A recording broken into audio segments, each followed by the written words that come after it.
গাড়ি চালিয়ে তোর উপরে তোর ভালো লাগবে। অদিতি দি হচ্ছে রেবেল, দেখ রেবেলের মতো পোশাক পরছে। উপরে দুদিকে দুটো যে চক্র বা বৃত্তের মতো আছে, দুদিকে দুটো রাস চক্র, আর দুটো বৃত্তের মাঝে যেটা রাধা মান ভঞ্জন, রাধা মান করছে, কৃষ্ণ তার মান ভঞ্জন করছে।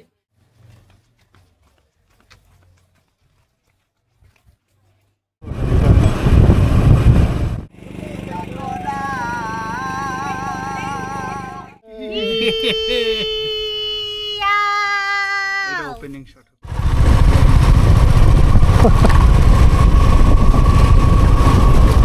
চলো কাকু চলো। দ্বিতীয় দিন অর্থাৎ 8ই নভেম্বর 2025, নভেম্বর মাসের এক শীতল উজ্জ্বল সকালে স্নিগ্ধ সূর্যালোকের আদরে আমাদের ঘুম ভাঙলো। আমি শুইতেছি, সব টানাটানি শুরু হচ্ছে সেই সময়। গুলু গুলু চেষ্টা করে দেখ, সিরিয়াস করার মতন থাকে না বসে। আবার টানি আমি এই ক্লান্তিহীন সেই সকালে সামান্য ফ্রেশ হয়ে চা জলখাবার খেয়ে বেরিয়ে পড়লাম বিষ্ণুপুরের উদ্দেশ্যে। রাস্তাকে দুদিক থেকে আগলে রাখা সারি সারি আদিম শাল সেগুনের বন, মাঝে মাঝে দিগন্ত বিস্তৃত তৃণভূমি, ছোট বড় পোড়ামাটির পুতুলে সাজানো মানত বেদি, এইসব ছাড়িয়ে আমরা হাওয়ার বেগে এগিয়ে চললাম।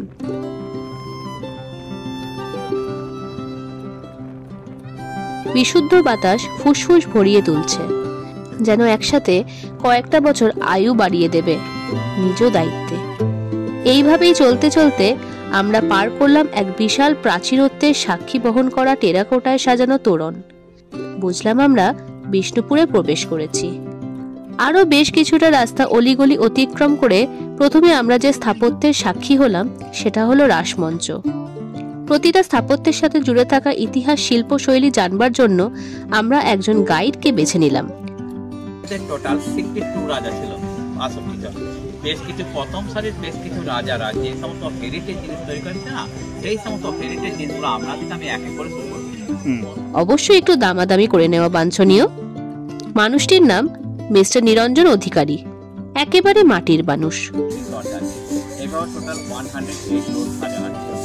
সমস্ত রাসমঞ্চটা আমরা চুরসুটি এবং টালি দিয়ে তৈরি করছি, টালি। আর প্রত্যেকটা মানে একটা সাইড খিলান আছে, মানে কোনো রড বা সিমেন্ট ব্যবহার করে, কোনো রড সিমেন্ট আবিষ্কারই হয়নি। উনি ওনার নিজস্ব বাইক নিয়েই আমাদের সাথে ঘুরছিলেন প্রায় সারাটা দিন।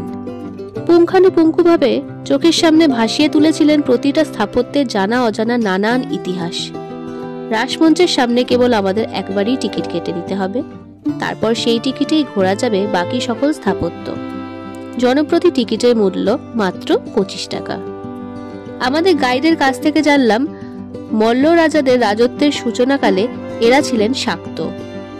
তারপর ধীরে ধীরে তারা শৈব ধর্ম গ্রহণ করেন ও বীর হাম্বির সময়কালে শ্রীনিবাস আচার্যের সান্নিধ্যে এরা বৈষ্ণব ধর্মে দীক্ষা লাভ করেন। সেই কারণেই বিষ্ণুপুরে এই 3 ধর্মধারার সুস্পষ্ট উপস্থিতি লক্ষ্য করা যায়। এবার প্রথমেই আসি রাসমঞ্চের কথায়। এটি বাঁকুড়া জেলার গর্ব, এক অনন্য ঐতিহাসিক ইটের মন্দির। এটি নির্মিত হয়েছিল খ্রিস্টাব্দ 1600 সালে মল্লভূমের রাজা হাম্বির মল্লদেব বা বীর হাম্বির আমলে। প্রতি বছর বিষ্ণুপুরের সব মন্দিরের রাধাকৃষ্ণের মূর্তি এখানে এনে রাখা হতো রাস উৎসবের সময়, যাতে সকল ভক্ত একত্রে পূজা করতে পারেন। এই মহোৎসব 1932 সাল পর্যন্ত চলেছিল। পরে এটি প্রত্নতত্ত্ব বিভাগের তত্ত্বাবধানে সংরক্ষিত স্মৃতিস্তম্ভে পরিণত হয়।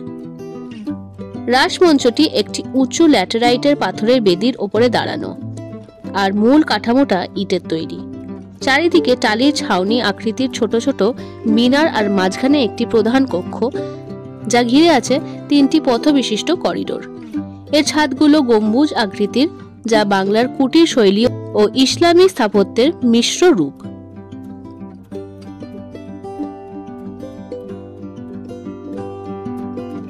মন্দিরটির নিচের অংশটি পাথরের আর উপরের অংশটি ইটের তৈরি।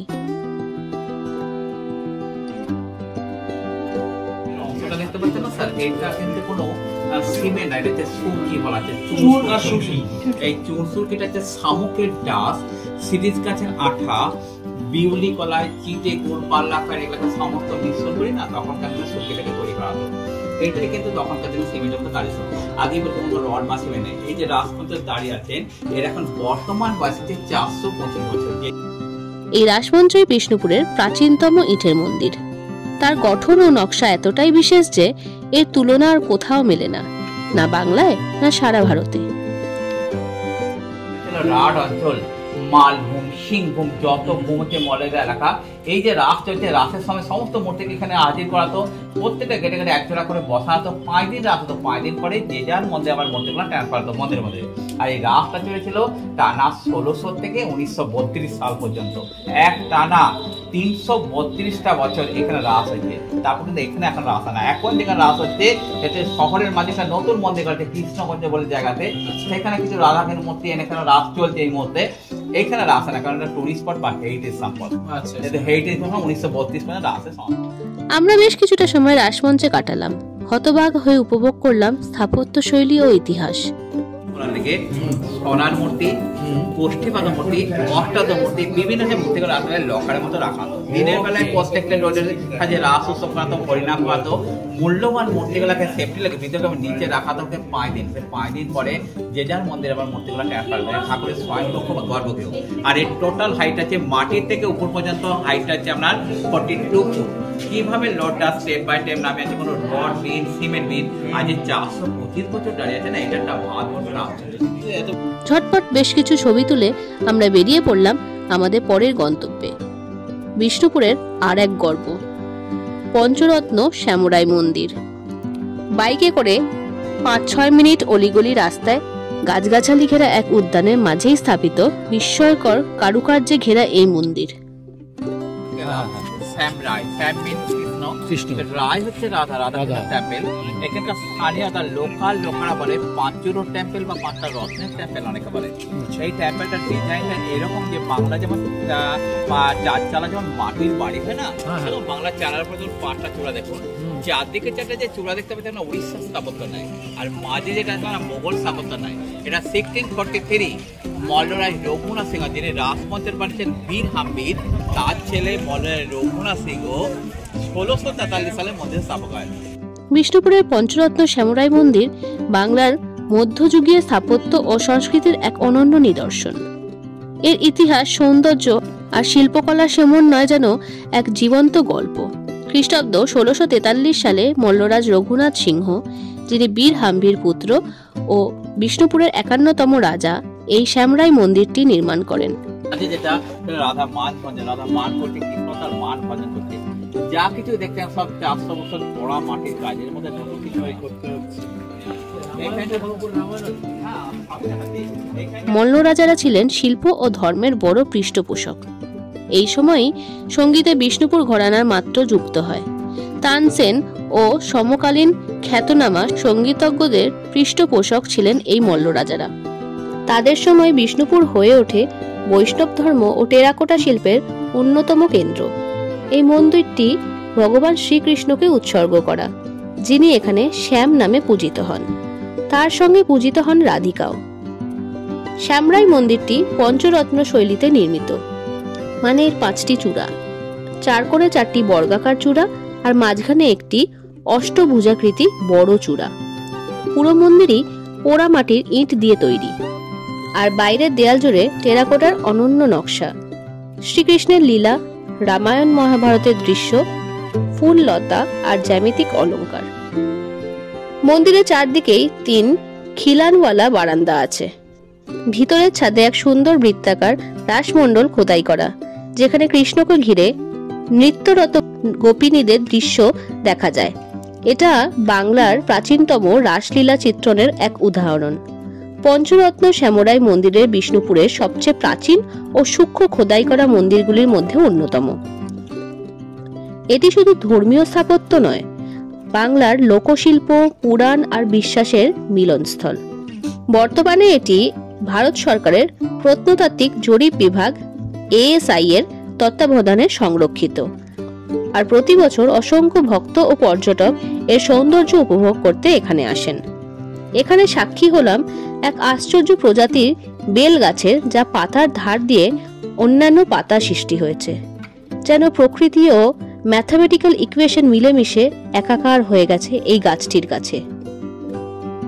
এই শ্যামরাই মন্দিরের বিপরীতেই দেখতে পেলাম আর এক আশ্চর্য স্থাপত্য, যেটি গুমঘর নামে পরিচিত।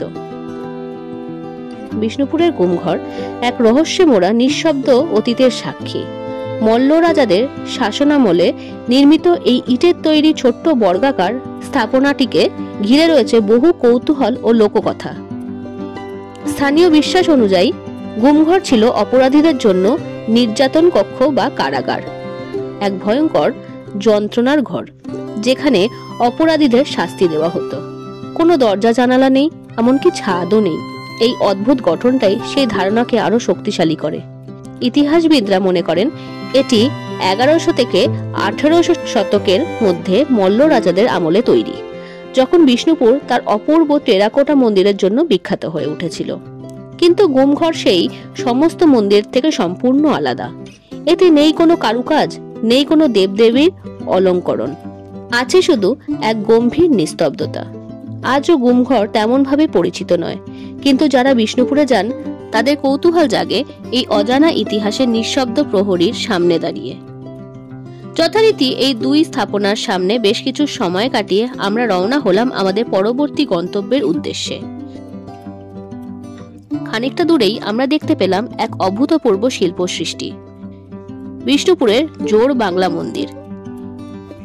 এটা 1655 সালে মল্লরাই রঘুনাথ সিং ওই শ্যামরাই মন্দির দেখালেন, আর এই জোর বাংলার মধ্যে এটা দুটো মন্দির রঘুনাথের তৈরি। এটার মধ্যে যে সমস্ত টেরাকোটার কাজগুলো আছে সব থেকে পরিষ্কার এবং বড় বড় কাজ আছে রামায়ণ, মহাভারত, কৃষ্ণলীলা, চারিদিকে টেরাকোটাতে সাজানো আছে, আর তলের বেশ আছে আমরা মাকড়া পাতাতে আছে। এছাড়া এই মন্দিরটা আরেকটা নামে পরিচিত, যেটা কৃষ্ণ রায়ের মন্দির অনেক বলে। বর্তমানে কৃষ্ণ রায়ের মূর্তি কিছু নেই, টেরাকোটার যে অপূর্ব কাজ আছে সেই কাজগুলো আমরা এক করে দেবো। আর কলকাতার ইকো পার্কে এরকম একটা মডেল করা আছে, কলকাতা ইকো পার্কে যান এরকম একটা মডেল দেখতে পাবেন। এই মন্দির, যেটি কেষ্টরায় মন্দির নামে অভিহিত, পশ্চিমবঙ্গের বাঁকুড়া জেলার এক অসাধারণ ঐতিহাসিক নিদর্শন। এর গাঁথুনি, কারুকাজ ও স্থাপত্যে মল্ল রাজাদের শিল্পপ্রীতি ও ধর্মভক্তির এক জীবন্ত সাক্ষ্য মেলে। মোগল পিরিয়ড চলে, তখন বাংলা সুবেদার সুজাউদ্দিন, আর এই মল্লরা ছিল মোগলদের বড় রাজ্য, যেখানে মোগলদেরকে সন্তুষ্ট করার লেগে আমরা দেখছি মোগল নিদর্শন দিয়ে থাকতাম, মন্দিরগুলো রাখতে পারতাম। আর নিচে লাইনটা বাঁকুড়া নিচে যে আদিবাসী এবং পশু পাখিদের কিছু। খ্রিস্টাব্দ 1655 সালে মল্লভূমের রাজা রঘুনাথ সিংহ এই মন্দিরটি নির্মাণ করেন। সে সময় পাথর দুষ্প্রাপ্য ছিল, তাই শিল্পীরা পোড়া ইটের উপরেই গড়ে তুলেছিলেন তাদের অনবদ্য সৃষ্টি। মন্দিরটি মূলত ভগবান শ্রীকৃষ্ণকে উৎসর্গ করা হয়েছিল, স্থানীয়ভাবে যাকে কেষ্টরায় নামে পূজা করা হতো। বর্তমানে এটি ভারতের প্রত্নতত্ত্ব দপ্তরের সংরক্ষিত ঐতিহ্য। জোর বাংলা নামটি এসেছে এক বিশেষ গঠন থেকে। দুটি দোচালা ঘর পাশাপাশি যুক্ত হয়ে একটি স্থাপত্য গড়ে তুলেছে, যার উপর একটি ছোট্ট চারচালা অংশ বসানো। দক্ষিণের দোচালা অংশটি বারান্দা বা মণ্ডপ হিসেবে ব্যবহৃত হয়, আর উত্তর দিকের অংশটি মূল গর্ভগৃহ। মন্দিরের বাইরে প্রতিটা ইঞ্চে জুড়ে রয়েছে অপূর্ব টেরাকোটায় খোদাই রামায়ণ, মহাভারত, কৃষ্ণলীলা, পশু পাখি, মোগল দরবার ও গ্রামীণ জীবনের দৃশ্যাবলী। এই টেরাকোটা প্যানেলগুলি মন্দিরটিকে জীবন্ত ইতিহাসে পরিণত করেছে। অনুমান করা হয় সমকালীন মোগল শাসকদের তুষ্ট রাখবার জন্যই মোগল দরবারে এই চিত্র ফুটিয়ে তোলা হয় এই মন্দির গাত্রে। মন্দিরটি একটি সামান্য উঁচু পর্বতের ওপর দাঁড়িয়ে, যা ল্যাটেরাইট দিয়ে তৈরি। বাংলা মন্দিরের স্থাপত্যে এটি ছিল প্রচলিত ধরন। মন্দিরের বাঁকা ছাদের আকার স্থানীয় কাঁচা ঘরের অনুকরণ নির্মাণ করা হয়েছে, যা পরে বাংলা স্টাইল নামে খ্যাতি পায়। জোর বাংলা মন্দির শুধু একটি ধর্মীয় স্থাপনা নয়, এটি মধ্যযুগীয় বাংলার কারিগরদের সৃজন শক্তি ও মল্ল রাজাদের শিল্প রুচির প্রতীক। এর টেরাকোটা ফলকগুলো যেন এক গল্পের বই, যেখানে দেবদেবীর লীলা, রাজদরবারের জৌলুস আর সাধারণ মানুষের দৈনন্দিন জীবন সমানভাবে ফুটে উঠেছে। আজও এই মন্দির দর্শনার্থীদের মনে জাগিয়ে তোলে বিস্ময় ও গর্ব, বিষ্ণুপুরের গৌরবময় অতীতের এক উজ্জ্বল প্রতীক হয়ে। এই মন্দির প্রাঙ্গণের আদুরেই রয়েছে আরো দুটি মন্দির, প্রথমটি রাধাশ্যাম মন্দির ও দ্বিতীয়টি মা মৃন্ময়ী মন্দির, যেটি বিশেষত একটি দুর্গা মন্দির। প্রথমে আমরা প্রাচীন পথ ধরে প্রবেশ করলাম রাধাশ্যাম মন্দিরে। বিষ্ণুপুরের রাধাশ্যাম মন্দিরটি মল্ল রাজাদের শেষ যুগের এক অসাধারণ নিদর্শন।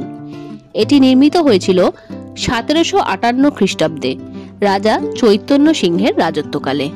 তখন মল্লভূমের স্থাপত্য যুগ প্রায় শেষের পথে, আর এই মন্দির যেন সেই যুগের শেষ সোনালী অধ্যায়। রাজা চৈতন্য সিংহ এই মন্দিরটি নির্মাণ করেন রাধা ও কৃষ্ণের উদ্দেশ্যে, যিনি কিনা শ্যাম নামেও পূজিত হন। আজও এখানে পূজা হয়, তাই এটি শুধু ইতিহাস নয়, জীবন্ত ঐতিহ্যও বটে। স্থাপত্যের দিক থেকে এটি এক রত্ন শৈলের মন্দির, অর্থাৎ বর্গাকার ভিত্তির উপরে একটি মাত্র শিখর বা গম্বুজ। আগের মন্দিরগুলোর মতো টেরাকোটার বদলে এখানে ব্যবহৃত হয়েছে ল্যাটেরাইট পাথর, যা বেশি টেকসই ও স্থানীয় উপকরণের তৈরি।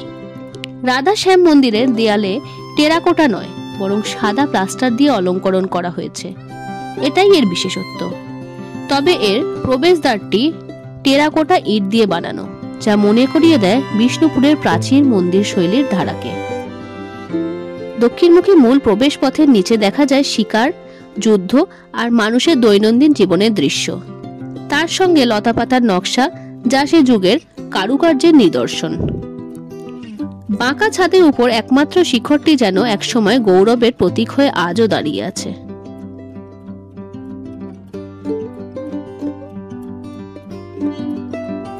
মন্দিরের গর্ভগৃহে গৌরনিতাই ও কোষ্ঠী পাথরের শ্যাম ও অষ্টধাতুর রাধারানীর বিগ্রহ নিত্য পূজার সাথে বিরাজমান।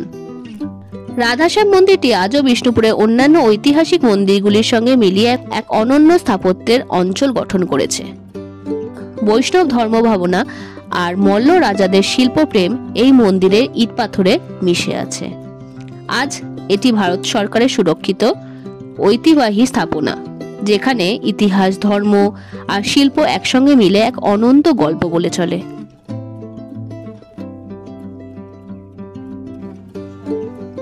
এই মন্দির প্রাঙ্গণের বিপরীতেই রয়েছে 1000 বছরেরও পুরনো মা মৃন্ময়ী মন্দির, মল্ল রাজাদের আদি দেবী ও শহরের প্রাচীনতম মন্দির।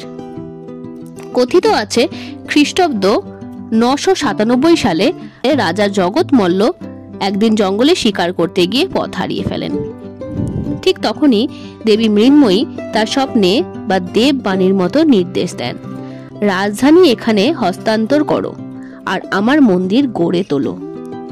রাজা সেই নির্দেশ অনুসরণ করে রাজধানী প্রদ্যুম্নপুর থেকে হস্তান্তর করে বিষ্ণুপুরে আনেন এবং মা মৃন্ময়ী মন্দির নির্মাণ করেন।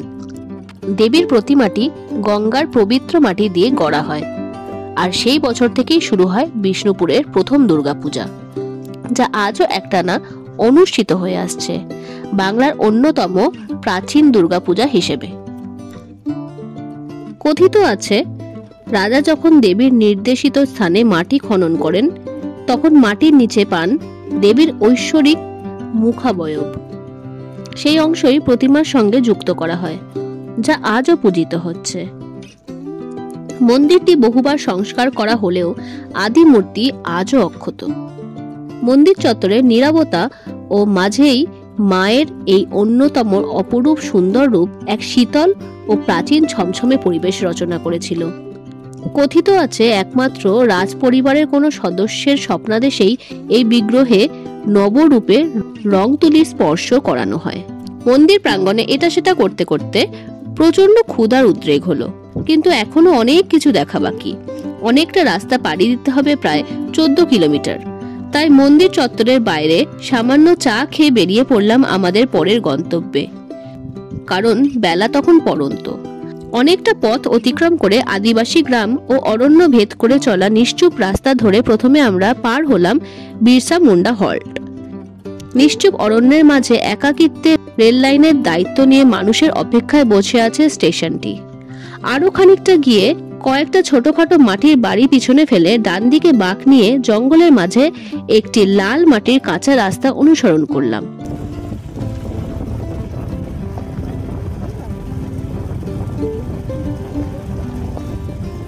অরণ্যের আধিক্য জানান দিচ্ছে এটাই জনবসতির শেষ সীমানা। আরো কিছুটা এবড়ো খেবড়ো পথ পাড়ি দিয়ে অবশেষে আমরা পৌঁছালাম বার্ধক্যে জর্জরিত পিয়ার ডোবা এয়ারফিল্ড। বিষ্ণুপুর শহর থেকে প্রায় 10 কিলোমিটার দক্ষিণে বাঁকুড়ার পিয়ার ডোবা গ্রামের কাছে এক নিস্তব্ধ পরিত্যক্ত জায়গা লুকিয়ে আছে, যার বুক জুড়ে একসময় গর্জন করত বিশাল যুদ্ধ বিমান। এই স্থানই ছিল পিয়ার ডোবা এয়ারফিল্ড, দ্বিতীয় বিশ্বযুদ্ধের এক গুরুত্বপূর্ণ ঘাঁটি, যা তৈরি করেছিল মার্কিন যুক্তরাষ্ট্রের বিমান বাহিনী।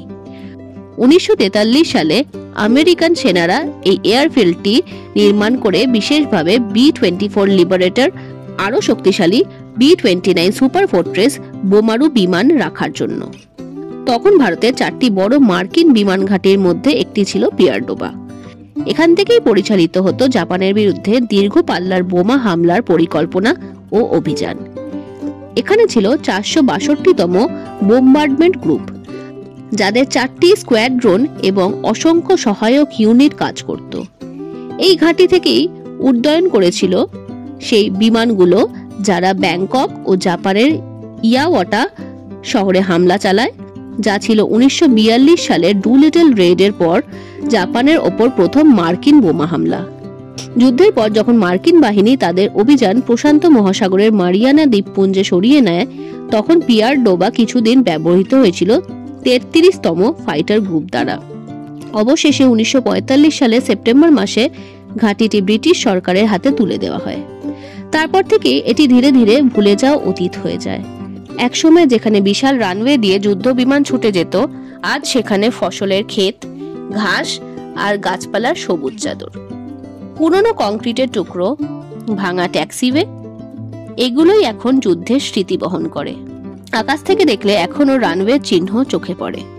আশেপাশে ছোট ছোট গ্রামে গড়ে উঠছে, কিন্তু আধুনিক রাস্তা বা স্থায়ী অবকাঠামো নেই। আজ পিয়ার ডোবা এয়ারফিল্ড নিস্তব্ধ, পাখির ডাক আর বাতাসের শোঁ শোঁ শব্দ ছাড়া আর কিচ্ছু নেই। কিন্তু মাটির নিচে আজও লুকিয়ে আছে সেই কালের পদচিহ্ন, যখন এই বাংলার আকাশে উঠত বিশ্বের সবচেয়ে শক্তিশালী বোমারু বিমান, আর যুদ্ধের আগুন ছুঁয়ে যেত ইতিহাসের পাতা। আমরা এখানে অনেকটাই সময় কাটালাম। যেহেতু আমরা একটি বাইকার গ্রুপ, তাই অনেকগুলো মন ছুঁয়ে যাওয়ার মতো ফটো আর ভিডিও তোলা হলো। পার্শ্ববর্তী একটি ওয়াচ টাওয়ার পরিদর্শন করে আমরা সন্ধ্যা নামার আগেই সেই এলাকা ছাড়লাম, কারণ এটিও একটি অ্যাক্টিভ এলিফ্যান্ট করিডোর। ফেরবার পথেই আমাদের বাম পাশে পড়ল সুন্দর সাজানো এক বিশাল জলাধার। গাইড দাদা আমাদের জানালেন এটির নাম হলো লাল বাঁধ। বিষ্ণুপুরের মল্ল রাজার আমলে সপ্তদশ শতকে তৈরি হয়েছিল ঐতিহাসিক লাল বাঁধ। শুধু জল ধারণের জন্যই নয়, বরং শত্রুর হাত থেকে রাজ্যকে রক্ষা করতেও এই বিশাল পুকুর খনন করা হয়েছিল। মল্লরাজ রঘুনাথ সিংহ একদিন এক পারস্য নর্তকী লালবাইয়ের প্রেমে মুগ্ধ হন। সেই লালবাইয়ের ভালোবাসার স্মৃতিকে চিরস্থায়ী করতে তিনি খনন করেন এই বিশাল পুকুর, যার নামই পরে হয় লাল বাঁধ। নাম অনুসারে বাঁধ থেকে খনন করা হয় লাল বাঁধ। লালবাই ছিলেন একজন বাইজি অর্থাৎ নর্তকী, ওনাকে আনা ছিল লখনৌ থেকে।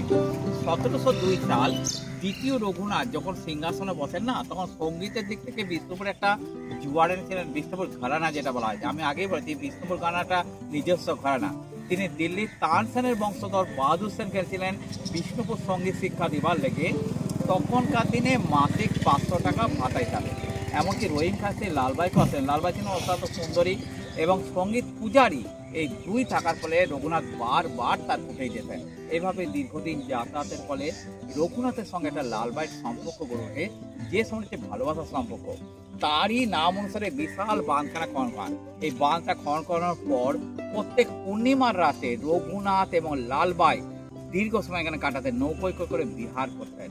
এইভাবে দীর্ঘদিন মেলামেশার ফলে একটা পুত্র সন্তান জন্ম নেয়। পরবর্তীকালে ওই ছেলেকে যখন মল্লের সিংহাসনে বসাবার লেগে স্থির করলেন বাইজি এবং রঘুনাথ নিজে, যে এই ছেলেকেই বিষ্ণুপুরে মল্লের সিংহাসনে বসানো, যেটা রানী চন্দ্রপ্রভা কিন্তু গোপনে জানতে পারে। একদিন তার ভাই বা তার নিজের দেবরকে সঙ্গে এসে এক বিষাক্ত তীর মেরে চন্দ্রপ্রভা নিজের রঘুনাথকে এখানে হত্যা করে দেয়। রঘুনাথকে হত্যা করে দেওয়ার পর চন্দ্রপ্রভা বা সহমন বলবেন, যেটা হচ্ছে সতী দাহপতা, এবং দাদার অবর্তমানে ভাই গোপাল সিংহ যখন এরপরে সিংহাসনে বসে, প্রথমে লালবাই এবং তার ছেলেকে বন্দি করে আনে, প্রায় 5 থেকে 10,000 মানুষকে বন্দি করে এনে যে নগরে করে প্রত্যেক কোণে হাতে বিহার করতে, সেই নগরের সঙ্গে মা এবং ছেলেকে বেঁধে মাছ জলে নিয়ে যায়। মাছ জল নিজে নগরে ফুটো করে দেয়। জীবন্ত অবস্থায় লালবাই তার ছেলেকে জলে তুলে আগে একটা আত্মনাথ, আমাকে মারতে পারো না, আমার সেই আত্মনাথটাকে এই স্থান থেকে এখনো কথিত আছে। এখন এই তল্লাটের মধ্যে কোনো বস্তু দেখাতে পারবে না। ডান দিকে রামানন্দ জেনারেল কলেজ, আর এই আমার সামনে আছে বিজয় কিনা যোগাসন কালীর মন্দির, আর এইদিকে শ্মশানটা ছাড়া এই তল্লাটের মধ্যে কোনো বস্তু করে। এই ঘটনা কেন্দ্র করে একটা উত্তম কুমারের সিনেমা ছিল, বাংলা সিনেমা কলঙ্কিনী গঙ্গাবতী, শর্মিলা ঠাকুর বিশিষ্ট তুলে ধরেছে। এটা রমাপদ চৌধুরী লেখা লালবাই সংগত উপন্যাস ও নাটক যাত্রায় সত্য ঘটনা, সত্য ঘটনা। আবার কোনো লেখকের মধ্যে নাকি লালবান কিন্তু অনেক আগেই তৈরি হয়েছে, লালবাইয়ের নাম অনুসারে লালবান তৈরি হয় না। এরকম বিভিন্ন লেখকের বিভিন্ন মতবাদ আছে।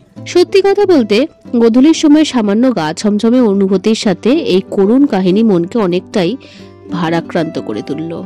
যেন রাজবংশের এই প্রাচুর্য, শিল্পকলায় উৎকৃষ্টতা ও সমৃদ্ধির মাঝে এক চিরস্থায়ী কলঙ্ক চিৎকার করে তার অস্তিত্ব জাহির করছে।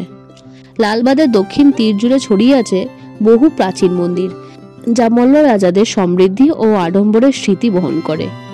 ইতিহাস, স্থাপত্য আর লোকগল্প সব মিলিয়ে লালবাদ আজও বিষ্ণুপুরের গৌরবের এক জীবন্ত প্রতীক। এবার আমাদের পেটে টান পড়ল। সন্ধ্যা হয়ে যাওয়ায় আমরা আর বিষ্ণুপুরের মিউজিয়াম ঘুরে দেখতে পারলাম না। গাইড দাদার কাছে অনুরোধ করলাম উনি যেন আমাদের কোনো ভালো খাবার হোটেলে নিয়ে যান।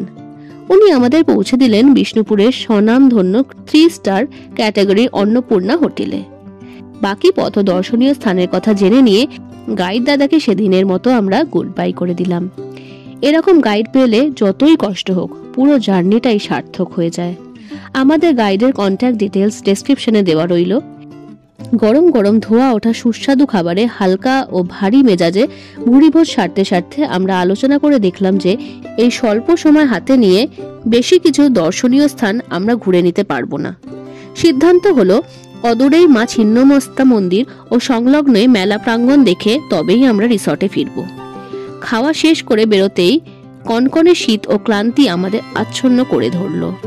তাই ইচ্ছা শক্তিকে জোর করে বেরিয়ে পড়লাম আমাদের বাকি গন্তব্যের উদ্দেশ্যে। বামদেব ও আর এক প্রসিদ্ধ মা ভৈরবীর নির্দেশনায় এই দেবী ছিন্নমস্তা মন্দিরটি নির্মিত।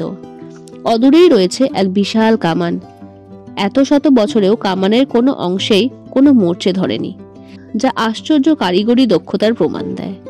পার্শ্ববর্তী পুরাতন দোকান থেকে সংগ্রহ করলাম বাঁকুড়ার এক ঐতিহ্যবাহী মিষ্টি মন্ডা। মন্দির প্রাঙ্গণের থেকে 2 মিনিটের হাঁটা পথেই মেলা চত্বর। সন্ধ্যে অস্থায়ী ব্যাটারি আলোয় বেশ ছোটখাটো এক হস্তশিল্প মেলা। পুরোটা জুড়ে রয়েছে ঐতিহ্যবাহী মাটির হাতি ঘোড়া মূর্তি, জামা কাপড়, শীতের পোশাক, আরো কত কি। তার মধ্যেই আদুরেই গুনগুন সুরে ভেসে আসছে মন মাতানো বাউল গান। অনেক দূর ফিরতে হবে আমাদের, তবু এই পরিবেশ আমাদের কানে যেন ধীরে চলার মন্ত্র রোপণ করে চলেছে। অজ্ঞানতায় আমরা শীত বস্ত্র তেমন কিছুই নেইনি। তাই যারা বাইক চালাবে তারা মেলা থেকে কিছু শাল নিল, বাকিরা নিল বাড়ির জন্য কিছু টুকিটাকি জিনিস। এবার ফেরার পালা। তবে আবার অপেক্ষা করছে আদিম অরণ্য ও এলিফ্যান্ট করিডোর। বিষ্ণুপুর শহর তখনও ছাড়িনি। দেখলাম সামনে বইমেলার জন্য রাস্তা বন্ধ রেখেছে পুলিশ প্রশাসন। তাই আমাদের একমাত্র উপায় অনিশ্চিত অরণ্যের পথে ফেরা। খানিকটা বাধ্য হই না চেয়েও গুগল ম্যাপসের উপর ভরসা করে আমরা আমাদের বাইক স্টার্ট দিলাম। চেনা পথ পার করে ম্যাপের নির্দেশনা অনুযায়ী আমরা ঢুকে পড়লাম গহীন অরণ্যের অচেনা পথে। তখন পরিবেশ শীতল থেকে শীতলতর হয়ে উঠেছে। রাস্তা হয়ে উঠেছে আরো অন্ধকার। বন থেকে উঠছে নিবিড়। লৌকিক অলৌকিক নানান আশঙ্কা আমাদের ঘিরে ধরল। জোরালো হলো বন্য জন্তুর ভয়। ইষ্টের নাম স্মরণ করে খানিক নিরুপায় হয়ে চলতে লাগলাম গুগল ম্যাপসের ভরসায়। খানিক পর দেখি রাস্তায় অনেক সংকীর্ণ রয়েছে। তার সাথে রাস্তার আবহাওয়াও বেহাল হয়ে উঠছে। বেশ চিন্তায় পড়লাম আমরা সবাই। আরো খানিকটা চলে দেখি অন্ধকারে দুজন মানুষ অন্ধকারের রাস্তা ধরে হেঁটে চলছে তাদের গ্রামের উদ্দেশ্যে। মনে বেশ কিছুটা সাহসের উষ্ণতা উপলব্ধি করলাম। খানিক চলে অদূরেই দেখতে পেলাম বড় রাস্তা, সেখান থেকে আমাদের ডান দিকে চলে যেতে হবে। ঊর্ধ্বশ্বাসে 2 চাকা চলল। শীত এসে তীরের মতো বিচ্ছে শরীরে, যেন জানান দিচ্ছে এ এলাকা তোমার সহনশীলতার বাইরে। একটা সময় পর প্রথম দিনে দেখা এলিফ্যান্ট করিডোর লেখা ধূসর বোর্ডটা চোখে পড়ল। বুঝলাম আর খানিক এগোলেই আমাদের নিরাপদ আস্তানা। রিসর্টের সামনে পৌঁছাতেই কোনো মতে বাইক স্ট্যান্ড করে আমরা পৌঁছালাম চায়ের দোকানে জ্বলতে থাকা গনগনে কয়লার উনুনের কাছে। হাত সেঁকলাম গনগনে অগ্নিশিখায়। গরম চায়ে চুমুক দিয়ে আরামে চিন্তা করলাম, সেই প্রাচীনকাল থেকেই মানুষের সান্নিধ্য ও আগুন অসহায় নিরাপত্তা সুনিশ্চিত করছে। সিদ্ধান্ত হলো রাত্রের খাবার আমরা ঘরেই খাবো। মধ্যরাত্রে পালন করলাম এক বন্ধুর জন্মদিন। আনন্দ ও উল্লাসের সাথেই ধীরে ধীরে ক্লান্তি নামলো। উষ্ণ ও আরামদায়ক বিছানার প্রয়োজন বেড়ে উঠল। তাই তাড়াতাড়ি সেদিনের পাট চুকিয়ে আমরা নিজেদের ঘুমের হাতে সমর্পণ করলাম।